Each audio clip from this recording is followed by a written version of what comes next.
All right. So we're gonna talk about our last thing here, the Extra Life event. It's a little surprise. We didn't mention that we had a game jam going throughout the entire Extra Life event. So that went on, and we created a game. Yeah. So do you want to talk about it? Yeah. So when I first figured out that we were doing Extra Life, I was like, hey, might as well get a few people. We are a game development school after all.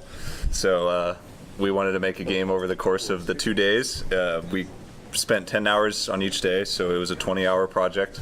Start to finish, we did all the assets, so what you're going to see is all created by students, so people here at Guildhall that I recruited. So I think it turned out pretty good. I mean, when we get into the game, I can explain more about what it's about. But Sure. So where did the idea come from? Where did it all start? So it's actually kind of funny. So one of the guys, Justin Peterson, on the Dawn team, which is one of the capstones, he just came to me because he knew about it. So I was like, well, what do you want to do for the jam? And he's like, well, what about a game where you have to see who mows the lawn the fastest? So then it kind of just went from there, and now we have an awesome gnome mowing game. So what is it called? It's called Mowin Throwin. Mowin Throwin. That's an awesome name. Yeah. And I guess we're seeing it now on the screen. Oh, okay, cool. There it is. So maybe you want to walk through and let's see what they're doing. All right, so they're jumping into the game. So each team has a lawnmower that they were able to select in the menu.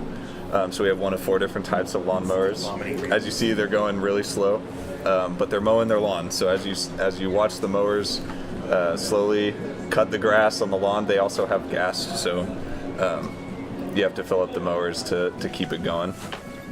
So essentially, like I said, the object of the game is to see who mows the grass the fastest. So we kind of revolved all the gameplay around that. We have gas that makes the lawnmowers go. So obviously you want to keep your lawnmower going because that's the most efficient way of mowing your grass.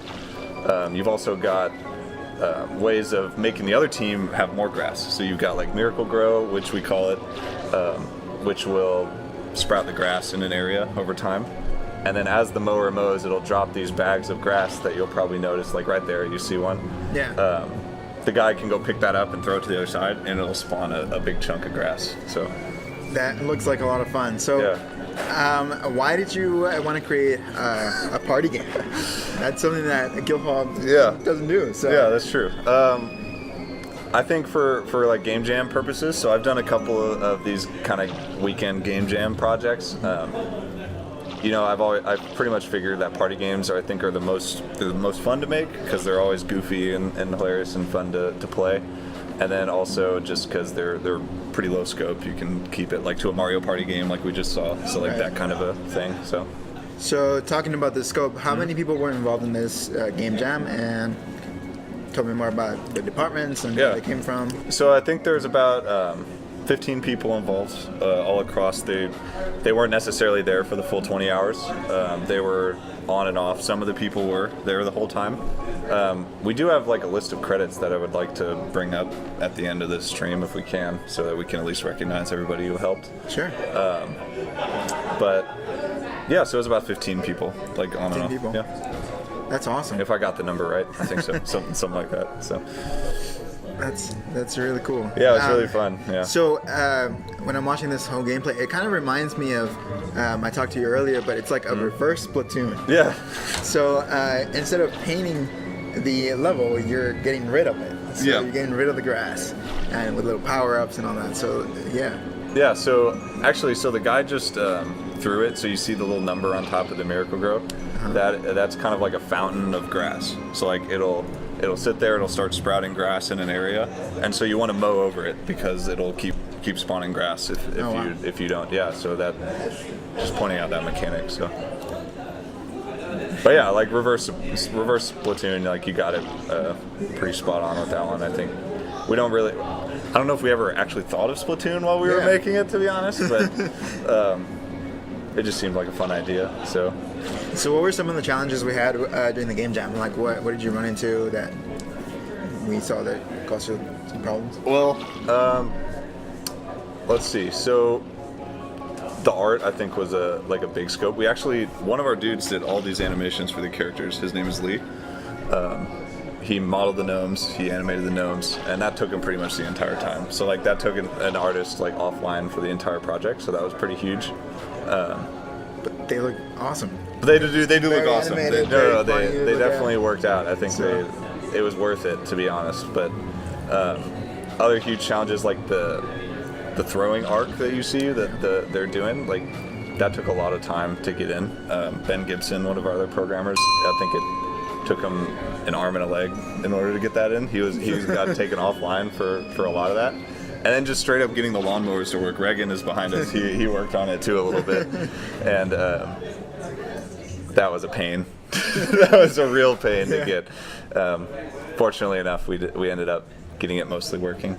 So there's a game-breaking bug that you'll probably notice when this game is over, when they've mowed their lawns completely. But that's okay, because you wouldn't be a good game jam without a game-breaking bug. So yeah, that's okay. I mean, that's how it works. So thank you. Do we have a name for the donation? So thank you, Anonymous, for donating $20. That's awesome. Thank you so much. So let's see what. So the mowers. You said there's different types of mowers. Why did you want to do more than just two? So there you go. Yeah, red team won. So as you can see, it's a pretty exciting game. It gets pretty heated as these 2v2 games go. So here we see the process of restarting. Here we're going to see why this game is the best game it's the ever. Best game, yeah. Because it's so good that you actually are reminded like what time it is, so it kicks you to the desktop. Okay. So you can look at the bottom right. You can see like, okay, you've been playing for 30 minutes. Playing for 30 minutes. Yeah. That makes so sense. Totally intentional. Yeah. We wanted to keep our players in mind whenever we made this. That is great. Yep. So okay. Well, they just skipped past it real quick, Yeah. but there was a lawnmower selection. You could pick the different ones. I think your question was why. So why did you want to do multiple lawnmowers?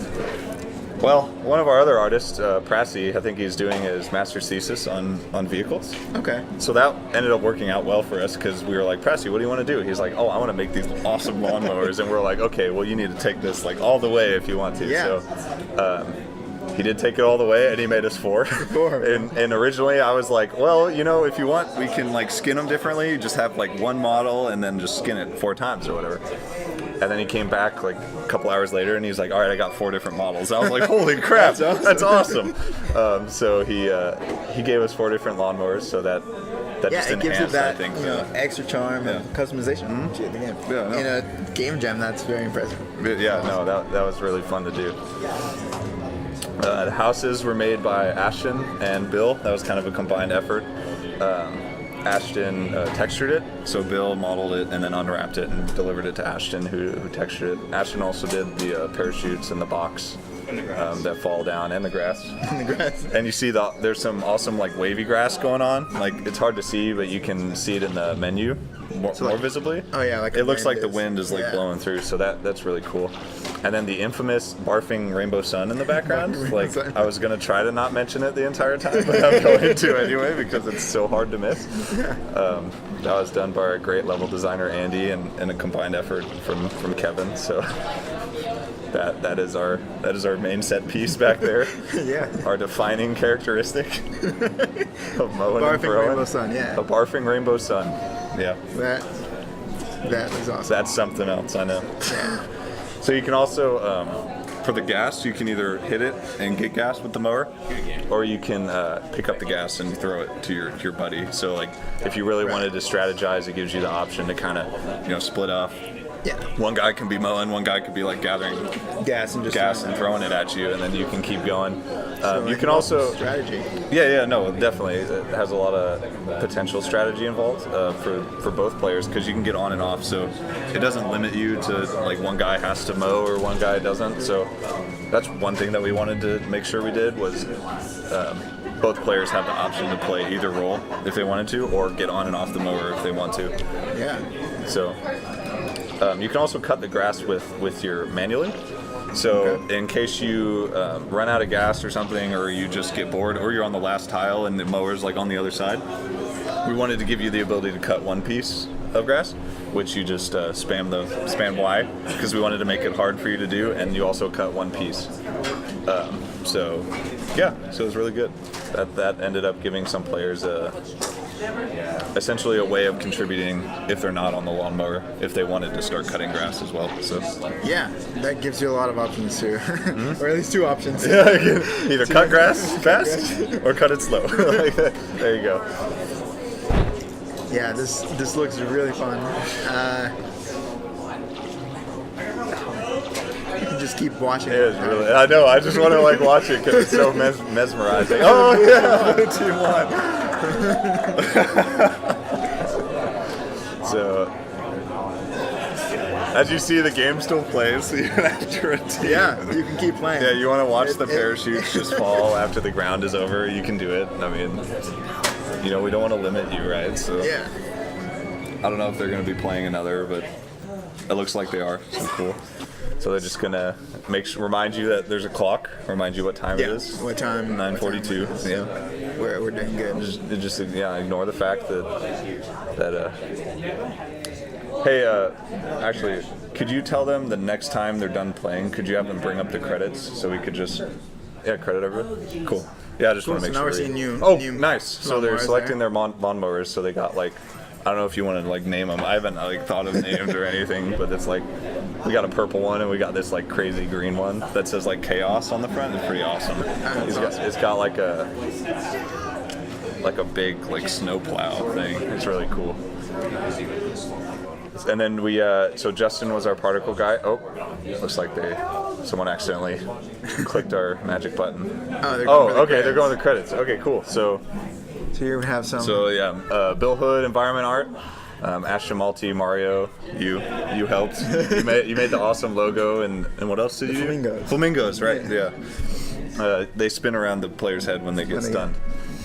So if they get hit by an object, they'll get stunned. So Lee did our character's animation, Prassi did vehicle art, Mai did our awesome UI and awesome menus. Andy and Kevin, both our designers, they did scripting and systems. Particles and VFX, Justin. So we have the gas, we have the grass blowing everywhere, we have the explosion and stuff. Our programmers, we got Brian, who is normally a producer, but he wanted to do some programming tasks for this one, so he did some of that. Young, Regan, Ben, Clay, all of our other programmers. They programmed stuff.